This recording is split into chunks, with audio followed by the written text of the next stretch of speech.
Então, primeiro que tá muito maneiro conversar com vocês sobre isso. Não, estamos aqui pra te ouvir Eu já também. parei o pigarro, não sei se vocês perceberam. Ficou Tomou à água. vontade. Já tô menos nervoso. E, cara, vamos por parte, né? Tem várias formas de você tomar uma decisão como essa. De você reconhecer Jesus como seu salvador e tal. De você ter a sua vida transformada pela palavra, pelo evangelho. A primeira delas é uma decisão mesmo, sabe? Você olha tudo, analisa o mundo, coloca no papel, na ponta do lápis, olha o que você tá vivendo, olha como tá, vê as histórias, ouve uma pregação e diz, cara, eu quero isso. Aí você toma a decisão e ali você começa a ter uma mudança que Deus faz. Deus faz. Não é balela. Isso é a palavra. Eu creio com todo o meu coração, senão eu não estaria falando isso aqui para vocês. E existe uma segunda forma, que é quando a gente não tem para onde correr. Quando a vida dá muito errado. Quando a vida sai do nosso controle.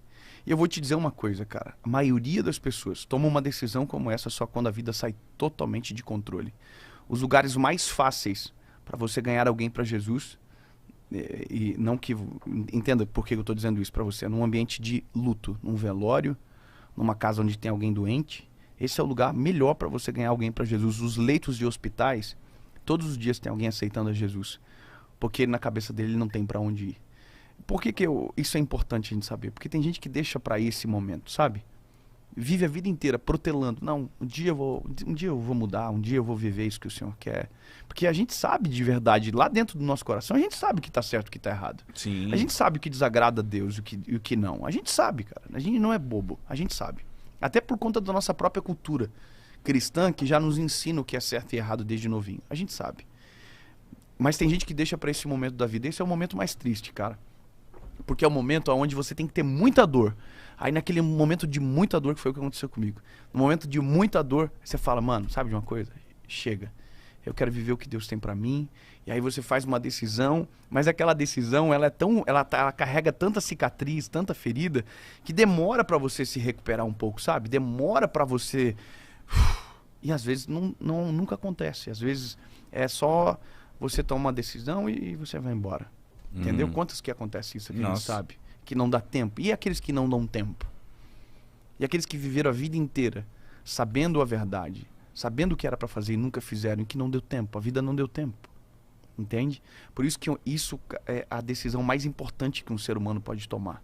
Sabe? É a decisão mais séria que alguém pode tomar. Porque muda tudo. Não muda só a tua eternidade, não. Ele apaga o passado, ele... estabelece o teu presente, ele aponta o teu futuro e ele resolve a tua eternidade. É muita coisa numa decisão como essa. Então cara, a minha experiência que eu tive com Deus foi o seguinte, eu tive um afastamento das coisas do Senhor com 16 anos, eu cresci na igreja, como eu falei para vocês, minha casa teve muitos problemas, não, é meio longa a história, mas a minha casa foi um tanto disfuncional durante um tempo, meu pai teve uma quebra financeira, acabou indo embora de casa, não indo embora... fugiu, e a gente não sabia nem o que tinha acontecido, se ele tinha morrido. Nossa, que horrível, cara. Então a gente viveu isso. Do outro lado tinha minha mãe, que, sabe, também estava com o coração compreendendo aquilo errado, até que Deus mudou ela e ela começou a orar pelo meu pai. Durante 8 anos ela orou pela vida do meu pai. Deus restaurou a nossa casa através da oração da minha mãe. E aí Deus salvou a minha família, meu pai, minha mãe. Mudou tudo. Teu pai voltou pra casa? Meu pai voltou para casa, o Senhor restaurou o meu casamento dos meus pais e tal. Só que nisso tudo ficou um reflexo. E eu era o reflexo daquilo, sabe? De toda essa desordem, isso veio para mim. E eu me tornei um reflexo da desordem. Então, tudo aquilo que eu aprendi, eu me fingi de louco, deixei para trás. Eu não fiz muita coisa de errado na vida, não, mas eu até brinco que eu sou um ex-nada, eu sou um... Ex-nada. Eu não fiz muita coisa, sabe? Tipo, não posso dizer que eu sou um ex-drogado, alguma coisa assim, eu falar algum... Não sou. Mas o problema é que quando você tem um propósito de Deus e você ignora isso já é absurdo. Porque você nunca vai conseguir ser feliz vivendo longe daquilo que Deus colocou pra você. É como se fosse, sabe, aquilo ali não tem o que fazer, diferente daquilo. E hoje eu consigo entender isso com muito mais clareza, né, do que eu vivo agora e tal. Mas então, só para vocês compreenderem, quando eu vivi isso, né, tive esse afastamento com 16 anos, dos 16 aos 19 viver longe de Jesus. Aí entrei na faculdade, namorei com a minha esposa, minha esposa é a minha primeira namorada. Namorei com ela 2 anos, um namoro horrível, briga, ciúme. Cara, horrível, horrível. A gente deve ter se deixado assim, umas 10 vezes. Nossa Aliança senhora. de namoro, eu devo ter jogado mais 5 fora. Cada vez que eu jogava, eu me arrependia, voltava no lixo, não conseguia mais pegar. Tinha que comprar outro. Cara, maior prejuízo, maior B.O. 2 anos. Dia 23 de abril de 2009, acabou de completar agora. 13 anos dessa data. 23 de abril de 2009, eu já estava na faculdade. Cara, eu estava passando um processo de muita dor, de muita angústia, por vários motivos, coisas que estavam acontecendo e desencadeando dentro de mim. Percepções, sabe, que estavam ficando claras. E, cara, nesse dia 23 de abril, eu pensei em suicídio. Foi um dos piores dias da minha vida e foi um dos melhores dias da minha vida. Caramba. Porque eu vivi aquele dia que demorou 72 horas para passar 12.